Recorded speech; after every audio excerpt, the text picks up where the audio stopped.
In today's world, great management is essential, but in this terrain, it's easy to get lost.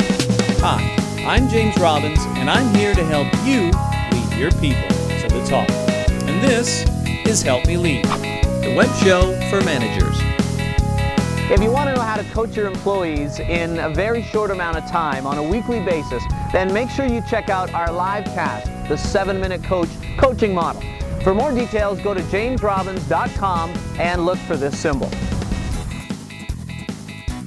Hey there. Well, you know, where I live right now, there's a massive windstorm, so I can't even get outside to film this. But you know, we've all just survived kind of this crazy storm when you think about the economy and how the downturn, and we've kind of weathered that and got through that, and we're starting to see signs of that recovering. But you know, as things get better, it also brings with it some familiar challenges, like how do we find, keep, and engage our best people? And I think we could be looking at the largest spike in employee turnover ever, and I want to explain why. You see, one of our basic psychological needs is our need for autonomy. Basically, our need to feel self-directed, or to feel control of our lives, or to feel like we have freedom. That might be the best way. Our need for freedom. Think about the last year and a half, 2 years. Many people all around the world have had their freedoms cut back. Think about in the real estate market. You know, so many people had their house values drop by so much that they couldn't sell, and now they were stuck. I mean, even if they wanted to move, they knew they just couldn't because they'd lose too much money. And that feeling of being stuck, we don't like that. It doesn't sit well with us over long periods of time. Now think about it in the job market. 2 years ago, people had a ton of choices. If they didn't like where they worked, they could just go find a new job. There were many, many options out there. And so it gave you a sense of freedom. Hey, I'm working here because I want to, and if I don't want to, there's plenty of other choices. Then the economy takes a downturn. All of a sudden, people start laying off, and now people are just lucky to have a job. But at the same time, they're stuck. They were used to having freedom, and now they're stuck. Now, as the economy recovers and companies start to hire again, and as more jobs start to come onto the market, what I think we might see is people beginning to look around.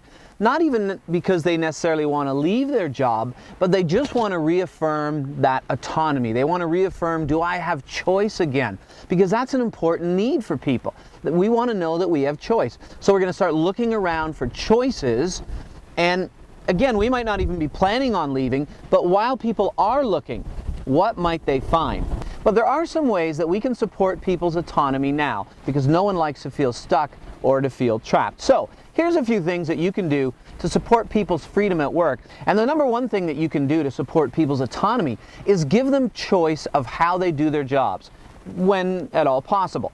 The more choice people have in how they go about doing their daily job and their daily tasks goes a long ways in helping people feel self-directed. Another way is to treat employees as business partners. I mean, to seek their input, to seek their feedback on the direction of the company or the direction of the team. And this kind of seeking input shows that you value them, that you respect them, that you want to take them along with you for the ride and not just treat them as slaves or as pawns in the chess game kind of thing, but we really respect their opinion. Thirdly, we want to encourage employee independence. So to let them make more decisions, to let them take some of the risks, for some of us who are a little bit more controlling, to ease back on the control and try and let them work independently. And then, hey, even if we can give them some flexibility with their work schedules and let them kind of control that workspace, if at all possible. And lastly, another thing you can do to support people's autonomy is continue to invest in them, in their self-development. And whether it's you sitting down and coaching them, or whether it's sending them off to some training or finding out where they want to grow, but help them see that they have choice, that you're there to support them. So find some ways that you can support people's autonomy now, so that when the job market begins to change and there's all these choices out there and people are tempted to want to look just to know that they're free, they won't need to, because they have all the freedom that they need where you work.